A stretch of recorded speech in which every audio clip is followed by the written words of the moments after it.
I hope you remember this envelope pillow cover we made last year, and this time it's another envelope pillow cover using a simple patchwork quilt for the front.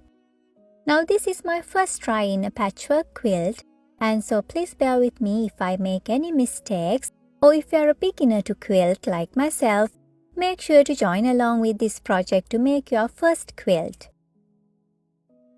Now let's get right into the project. First you need fabric cuts according to your patchwork design. I'm going for a real simple one, and for that I cut 16 squares, each measuring 5 by 5 inches in size. Our plan is to combine all of these to finally get a 16 by 16 inch fabric piece for the front of the pillow cover. You can even buy pre-cuts for this part. Next you're going to need a piece of batting, and I have cut mine about 18 by 18 inches in size, a little larger than what we need at the end. You can trim it to your required size at the end. Then for the back of the pillow cover, you will need 2 fabric pieces, each measuring 16 by 11 inches in size. All the fabrics I'm using here are pre-washed and ironed cotton fabric. Make sure you have all the other necessary sewing supplies, and now let's start with assembling the front piece for the pillow cover. As I mentioned in the beginning, I'm not a quilter, so I'm going to use my general sewing skill to make this happen. First, we need to come up with a plan for where to place each and every piece in this design, and that is completely up to your liking. As we have a total of 16 squares, you need to place 4 squares for each side. Now some of your fabric may have patterns with the particular alignment. In that case, make sure to place all of those pieces facing the same direction. Since this is my first patchwork quilt, I selected the most simple design and I cut these squares by myself. Even though using pre-cuts are much easier, I wanted to use up some of the remaining fabric pieces from my previous projects. After placing all the pieces the way you like, you may need to take a picture or simply draw a sketch to remember how things were placed in the design. After that, we can sew these pieces together. Now here is the plan. First, I'm going to sew 4 rows separately and then connect those to each other to make one large fabric square. Starting with the first row, place the second piece on top of the first one, both facing their right sides together. Then sew those 2 together at the connecting margin. After that, unfold that piece and place the third piece on top of that, also facing the right sides together. Then sew the third piece to the first and second piece at the connecting margin as we did earlier. It'll be the same with the fourth piece, and after that you are done with connecting the first row. Same goes for the other 3 rows, and now let's start with sewing. As I showed you earlier, place the first 2 pieces facing the right sides together and start to sew at that connecting margin. Leave a 1/4 inch seam allowance, and that is the general seam allowance when you do these kind of patchwork quilt projects. Just sew straight, and there is no need of doing backstitch at the beginning or at the ending. When you reach at the end of the line, you can either trim the thread or you can just keep sewing the next piece.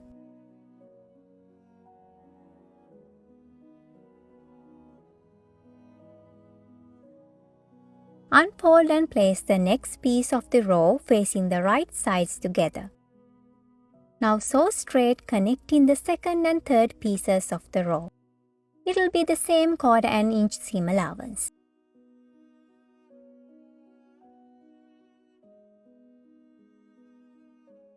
Then sew the fourth and final piece of the row and follow the same steps for the other 3 rows as well. At this point, all 4 rows are individually ready, and one by one we can now sew these 4 together. But before doing that, we need to press the seams at the back and generally give everything a proper press before moving forward. Starting with the top row, I'm gonna press the seams at the back. When it comes to that, I guess you can spread the seams apart and press all the seams, or you can press all the seams in one direction, either to your left or to your right. Also, press the front as well to keep all the connecting margins nice and flat.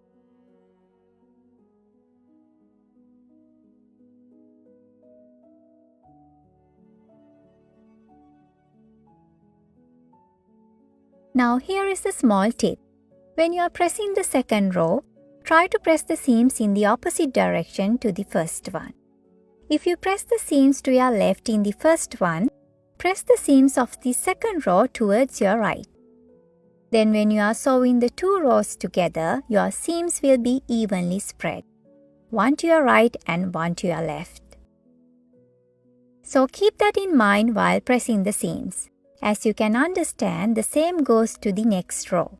Keeping things interchanging will help you for smooth sewing. I hope you can see in the video how I have pressed the seams, but I don't know how practically this will work with the larger patchwork projects. Since this is a smaller one, this method worked just fine. Now if you are a quilter, here is your cue to fill us in. At this point, we can now start sewing the rows together. Take the first two rows and place them facing the right sides together and make sure the seams of the two rows are aligning with each other. As we discussed earlier, you can see how the seams from the two rows spreaded both ways to keep things even while sewing.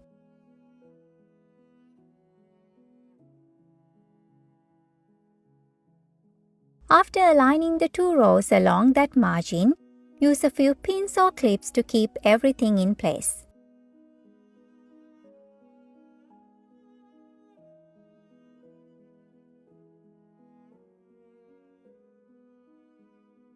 Then we are going to sew along this line to combine these two together.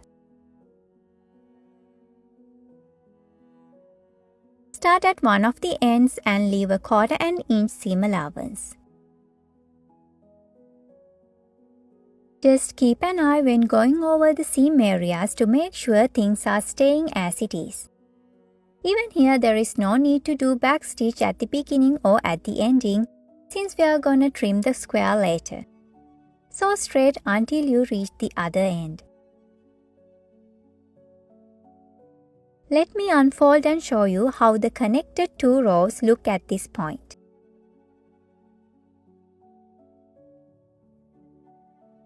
Now we can attach the third row to the end of the second one like the way we did earlier. Align the two pieces along the margin and use a few pins to keep everything in place. You can sew straight along the line after. I'm showing all these steps for the people who are thinking of quilting and never started doing any. First of all, start with something real simple like this one and try not to buy anything new if you can cut squares on your own. That way, if you mess things up a bit, you won't feel that bad.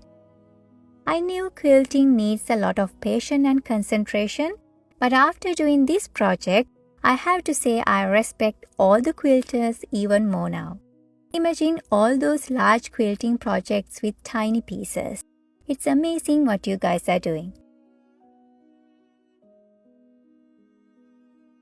At this point, we are done with the first three, and now it's time to sew the final row to make a complete square. It'll be the same steps. Sew straight along the margin, leaving 1/4 inch seam allowance.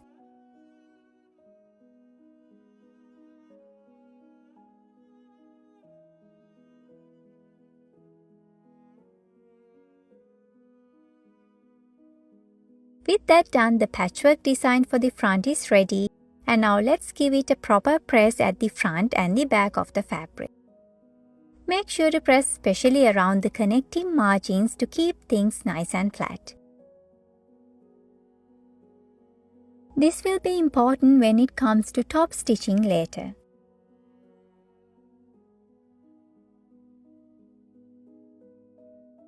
When pressing the back of the fabric, spread the seams where we connected the rows and press those from one end to the other at all 3 seam areas.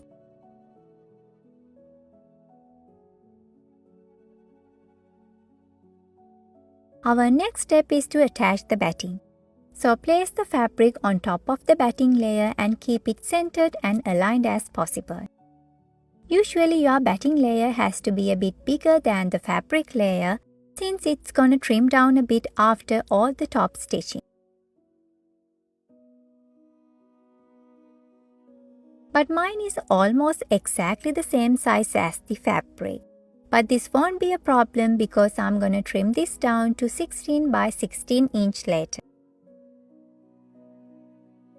After aligning both layers, use a few pins here and there to keep the 2 layers together, just to keep it stable for the next top stitching step.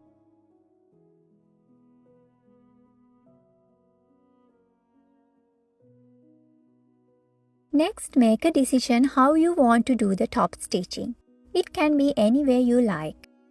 Now using a ruler and a fabric marking pen, draw lines according to your plan. I'm going to keep things simple and draw lines in the middle of each row and column. You can do the same or draw diagonal lines or even do free quilting. It's totally up to you and be creative in your own way.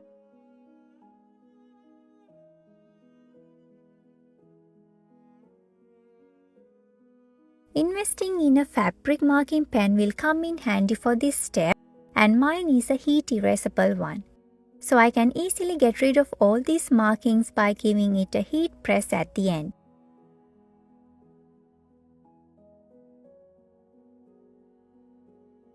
After drawing all the lines as you prefer, you can now start top stitching along those drawn lines.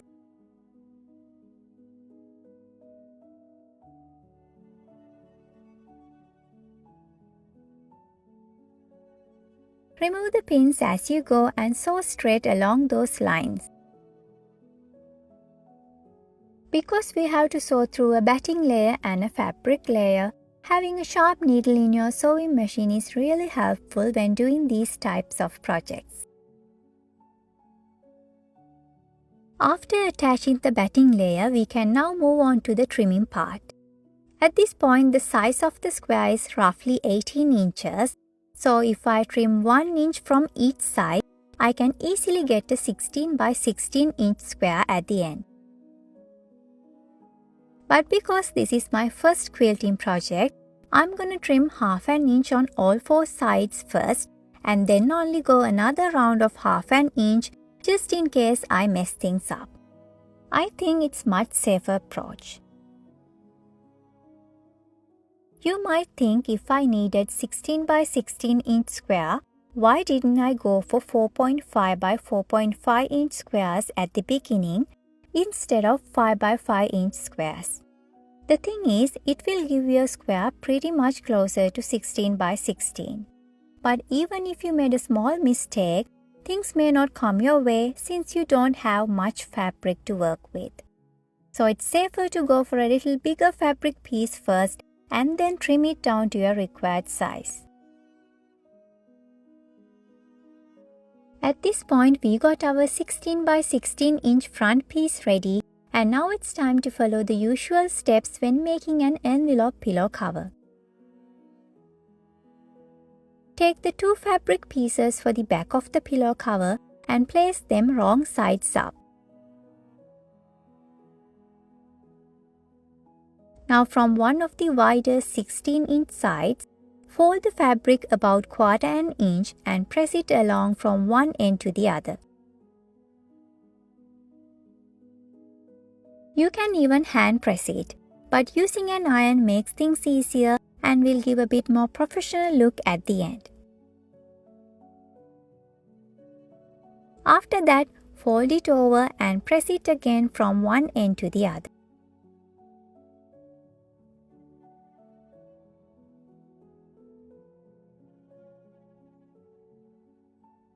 Use a few pins to keep the fold and follow the same steps for the other piece as well.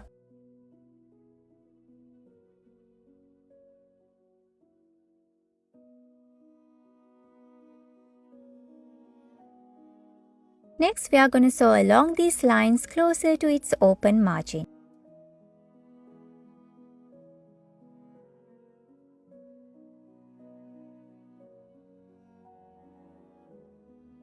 Sew one piece at a time and do a little back stitch at the beginning.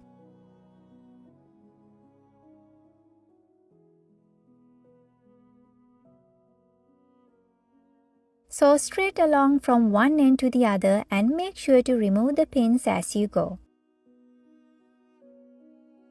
When you reach the other end, do a little back stitch to secure the stitches and finally trim the thread. Same steps goes for the other piece as well, and at this point all the pieces are ready and we can finally assemble our envelope pillowcase. Now take one of the pieces for the back and align the unsewn wider margin aligning with the top margin of the front piece. Also make sure the right sides of the both front and back pieces are facing each other. Then place the other piece for the back on top, and its wider unsewn margin has to align with the bottom margin of the front piece. Even here, the right sides of both pieces have to face each other. Make sure everything is aligned and now use a few pins or clips to keep these layers in place. Use enough clips, especially around the envelope opening. After that, you can simply sew all the way around to assemble this pillow cover.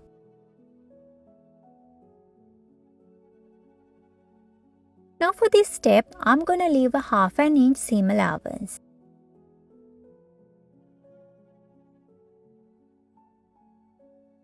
Start at any point and make sure to do a little back stitch at the beginning.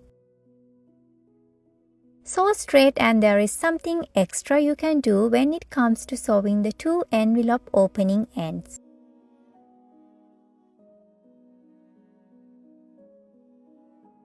After you sew straight along that section, you can do a back stitch over again and then continue sewing to keep the stitches at that area even stronger. Because you're going to insert the pillow and take it out for many more times, keeping stitches at that area stronger will help you to keep things in good shape in the long run. Now when you reach a corner, stop the sewing while the needle is down and raise the foot. Then pivot and lower the foot again. You can continue sewing after that.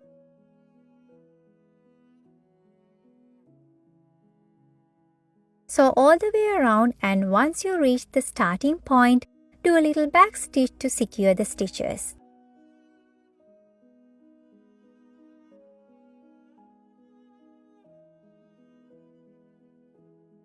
Finally, trim all threads, and before turning the right side out, make sure to trim all 4 corners to reduce the bulky parts. Now make sure not to damage any of the stitches while you are doing so. If you don't mind fraying with time, you can turn the right side out right away after this step. But I'm going to do zigzag stitching all the way around closer to the margin. If you have a serger, you can use that too, or if you are in a hurry, at least use a pinking shears to trim the edges to reduce the fray. If you are a quilter or you are interested in quilting, I think you'll love to see what I'm about to share now. I once came across a quilt piece in the Dallas Museum, and it amazed me to see the history of quilting. Of course, I took a picture, and this piece is called a bird life quilt. The pattern designer called this one as an applique quilt, and the interesting thing is, she asked her readers to make their own quilt by tracing some bird drawings onto the fabric and then coloring with crayons. I mean, how interesting is that? So the materials for these projects are listed as cotton and crayon. We are at the final step of our project, and let's turn this right side out. Try to poke out all the corners and edges as far as you can, and you can even use a small rod to poke out that last bit of it. but always make sure not to damage anything. Now I haven't got rid of all those drawn lines using the fabric marking pen yet, so I'm going to give it a heat press to make those lines disappear and overall to keep everything nice and flat. It will give a professional look to our pillow cover. I think for a starter this project turned out fine, and now let's see how good it looks on a pillow.